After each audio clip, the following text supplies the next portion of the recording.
I'm worried about the encroachment of Sharia law. I'm worried about the grooming gangs that aren't being properly, where the authorities aren't being properly held account. All of these things worry me. These are the things I care about.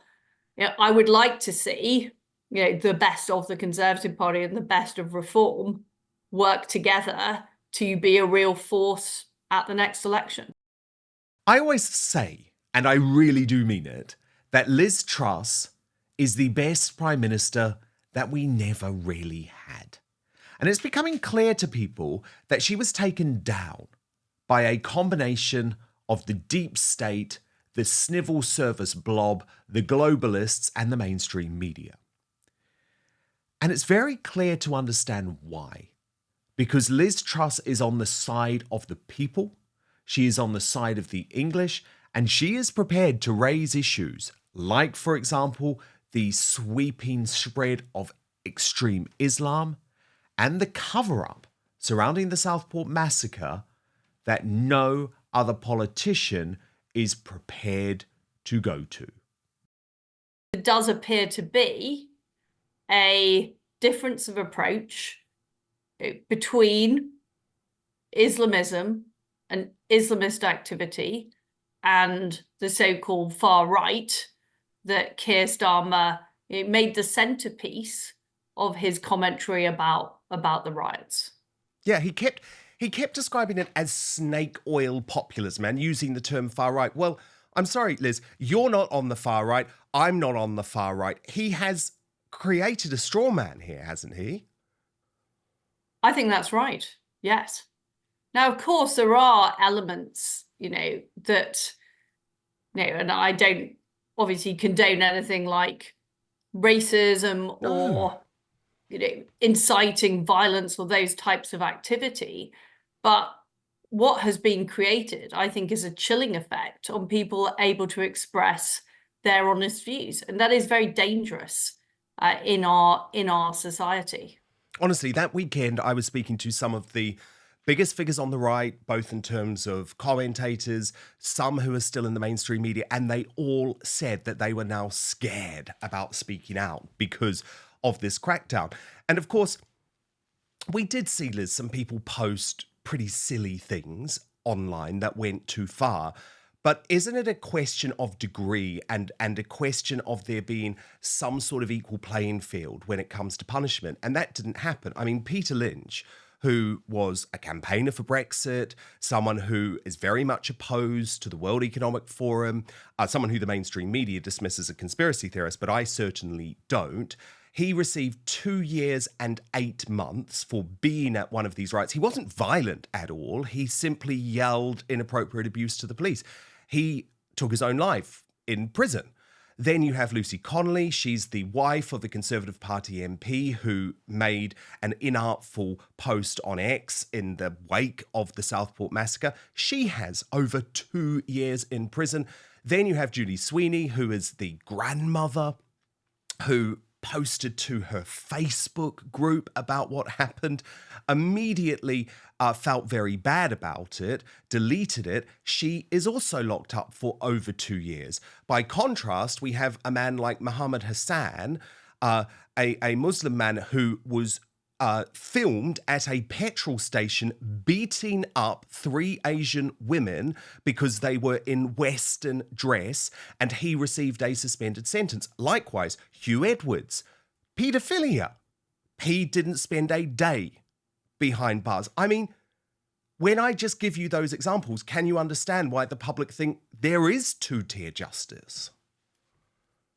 Well, some of these sentences do seem anomalous. This goes back to the point I'm making about the judicial system. Yeah. If we are clear about how judges are appointed in our system, it's obvious judgments have to be made on a case-by-case basis, according to the evidence. And we might not know all the details, Dan.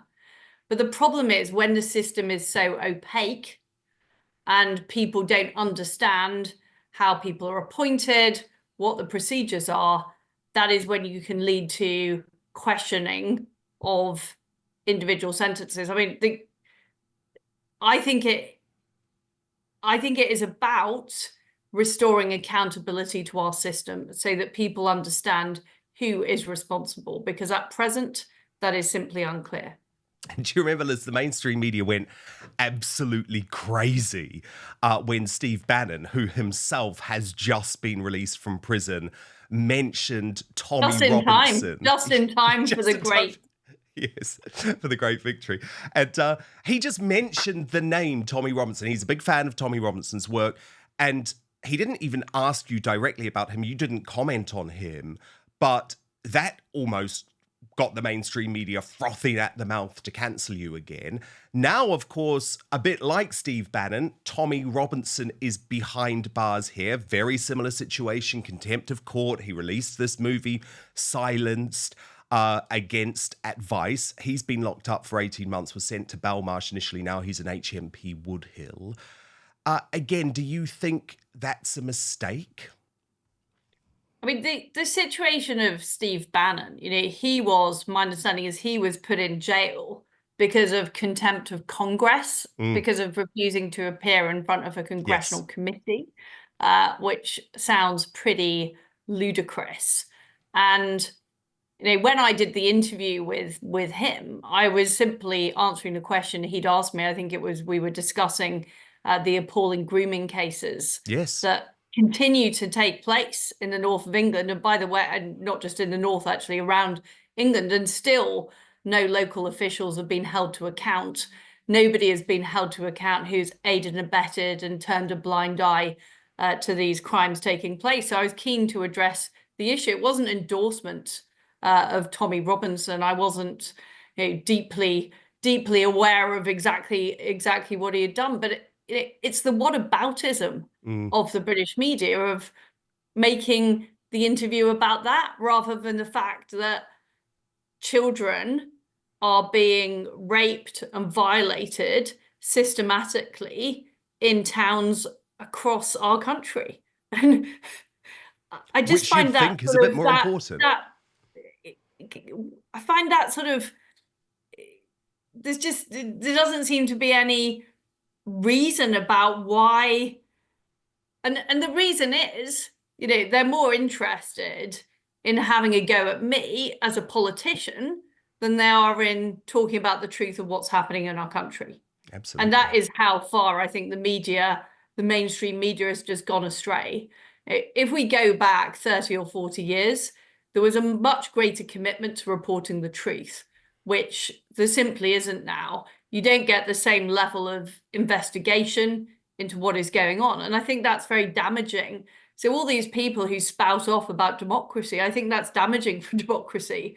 The fact that we don't have a media that is concerned with the issues the public are concerned about and are prepared to unearth difficult truths. Instead, they practice a sort of gotcha process, trying to attack anybody who doesn't go along with the orthodoxy. One of the massive challenges, though, Liz, and I know it's one that you are determined to tackle, is how the right in the UK can somehow unite to do the right thing, to save the country, to stop the wokery. And in the US, you know how difficult it was. I mean, Donald Trump had to take control of the Republican Party by stealth, and for a long time they tried to stop him. We have a situation over here where you've got Tommy Robinson, you've got Nigel Farage, you've got Kemi Badenoch, and you've got the more traditional Conservative Party. You describe it in 10 Years to Save the West as survival of the wettest when it comes to lots of the Tories who remain in Parliament.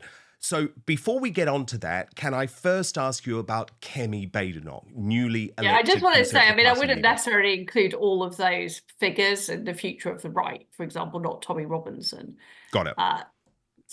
So Kemi Badenoch, you didn't publicly endorse anyone in the campaign. You had ran against her and beaten her with MPs when you became Prime Minister. Do you think she was the right choice for the Conservative Party? I mean, the reason I didn't sort of put forward who I thought should be the leader of the Conservative Party is I think the biggest problem the Conservative Party has isn't the leader. And I comment on this in my book when I say at the general election, some of our best MPs were wiped out. Jacob Rees-Mogg, Brendan Clark-Smith, some of the people who really understand how our country ticks and what needs to happen. And the problem is, in the Conservative Parliamentary Party, quite a lot of the people who were the architects of our huge defeat have been left there. I describe it as survival of the wettest. So I think the problem either leader would have had is getting the parliamentary party to agree to the policies this country needs for serious change. And what do I mean by that? I mean, we've got to dismantle the unelected state. We've got to make the Bank of England accountable. We have to make the justice system accountable. We've got to get rid of all these quangos like the OBR. We have to appoint the top level civil servants. At present, they are agents of the status quo, and you simply won't get Conservative policies enacted with those people in place. So all of those things need to happen. And I don't think the Conservative Parliamentary Party, as it is prepared to take on the establishment and prepared to take on the status quo. So what I think is needed, and this is also what happened in America, there was a very strong movement in the Tea Party who wanted real change. That then morphed into the Make America Great Again movement, which were the big supporters of Donald Trump. People like Bannon, who I'm a massive fan of, former Goldman Sachs banker, understood the system and how powerful it was and how it needed to be opposed and how to take it on. And that is the kind of thinking we need in Britain. And, there will be some people in the parliamentary party that when the weather changes, they will change their views. I've seen quite a lot of that. And there will be others who maybe don't want to be in the Conservative Party anymore. And I do hope that the movement can attract some of the best thinkers in reform as well, because we're going to need people like Farage, as well as people like Jacob Rees-Mogg, as well as great people that are in the Conservative Party. I'm a fan of Andrew Griffiths. I hope I haven't condemned him by saying that, but I think he's a very, a very sound economic thinker.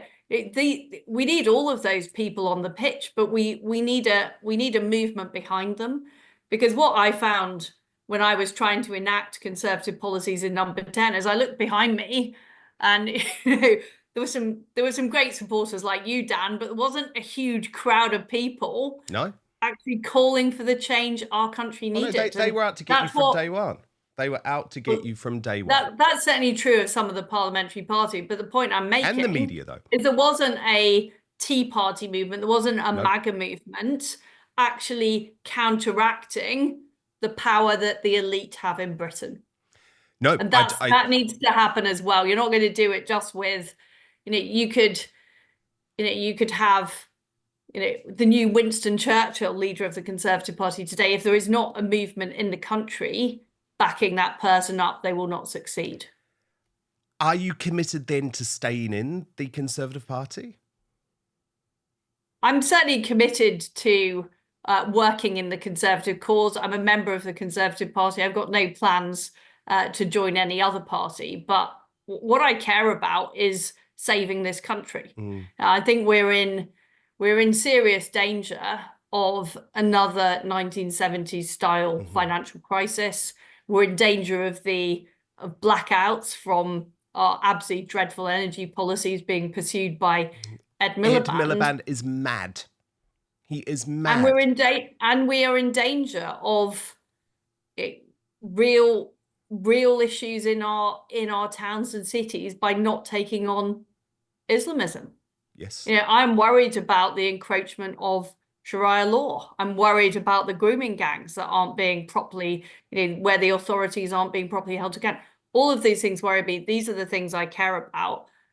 I would like to see, the best of the Conservative Party and the best of reform work together to be a real force at the next election. And I think what a lot of my viewers are wondering, Liz, is how that can practically work. Because a lot of us did vote for Reform UK at the last election. And I'm sure you can understand why, given what was being offered. by Rishi Sunak, and you're very tough on Rishi Sunak in 10 years to save the West. So how will this come together? And do you see any scenario where it's Nigel Farage who could end up leading the Conservative movement, where it's Nigel Farage who could end up Prime Minister by 2029?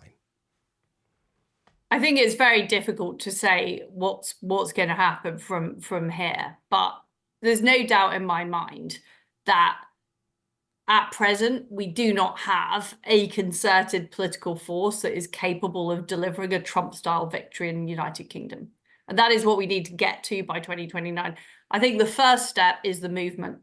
It's the Tea Party MAGA movement that is going to mobilize people across our country who are currently disengaged from politics. And it was pretty high turnout in the US election because a lot of people were motivated to come out and vote. So that is the support base that is needed. And then, as I've said, I'm not going to name names. I've talked about people that I think who get it, who understand the change that's needed to our bureaucracy, the change that's needed to the way this country is governed, because Parliament has been hollowed out. I mean, Parliament does not really talk about the issues. It's become a forum for expressing disquiet rather than a decision-making body driving the country forward, and that all of that has to change. And I believe that these are the changes Trump is going to bring about in America. I think it will create an even bigger difference between Europe, which is in the world's slow lane and getting slower, and America, which is speeding ahead. And I hope that will galvanize and encourage people in Britain. Can David Lammy stay as Foreign Secretary when he has described Donald Trump as a neo-Nazi and not even deleted the post on X?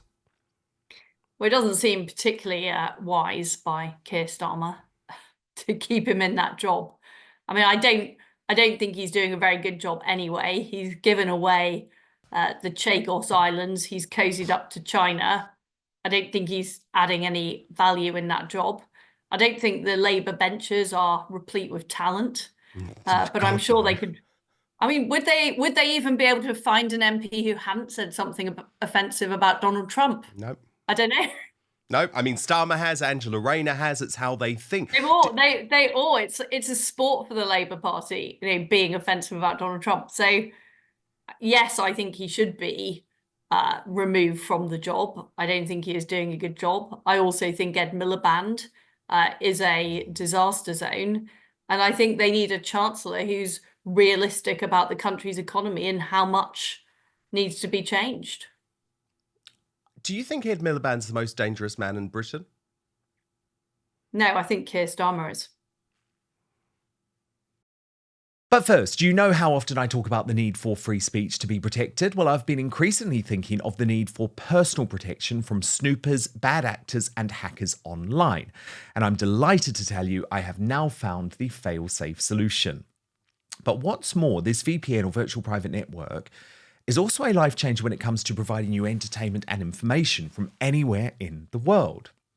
So let me introduce you to Surfshark. I love it. It's such a good service, totally easy to use. And what it does is encrypt all your internet traffic, translation, keeping your online activity safe so you can shop, stream, browse, bank online in complete privacy. But the benefits of Surfshark go way beyond keeping you safe online. It allows you to access your favorite entertainment and news shows and news channels and international streaming services like Hulu, iPlayer, HBO Max, Peacock, Amazon Prime, Disney Plus, and Netflix. So within seconds, you can be watching any of those services as if you're in another country, which often gives you access to lots of content which may be geo-blocked. Very helpful as well if you're traveling for work or on holiday, because it means when you're overseas, you can continue watching your sports content or other content actually from home, which is also geo-blocked. It's really a good protection against creeping censorship too. I always use the example actually of France, which, believe it or not, makes it impossible to watch Rumble now. But Surfshark allows you to watch anything, anytime, anywhere. It is true freedom. A VPN is also a big money saver because you can access sales on websites that change their prices depending on where you're accessing them from. There are other benefits of Surfshark too. You can use it on unlimited devices, meaning your entire household can stay safe with just one subscription. There's over 3,200 servers in over 100 countries. This means a world of choice is at your fingertips with 24/7 customer service too. Really helpful actually if this is your first time using a VPN, although I promise you I've signed up quite a long time ago now, gone through the whole process. I love using it, but I also find it incredibly user-friendly. So surfshark.com/outspoken is the address for an extra 4 months of Surfshark at an unbeatable price. Check this out too. If you're not totally happy with the service, after 30 days, you will get all your money back. So let me just repeat that website address now, www.surfshark.com/outspoken for an extra 4 months of Surfshark at an unbeatable price. But now, back to the show. Chilling, isn't it? Keir Starmer, the Prime Minister, the man who should actually be keeping us all safe, is in fact the most dangerous man in Britain. I was also incredibly interested with Liz suggesting that there is a need for the Conservatives and Reform to come together. I would have said this was true a few weeks ago, but judging on where things are heading, I really do wonder if Reform UK need to in any way even consider some sort of relationship with the Conservative Party, be it an electoral pact or not.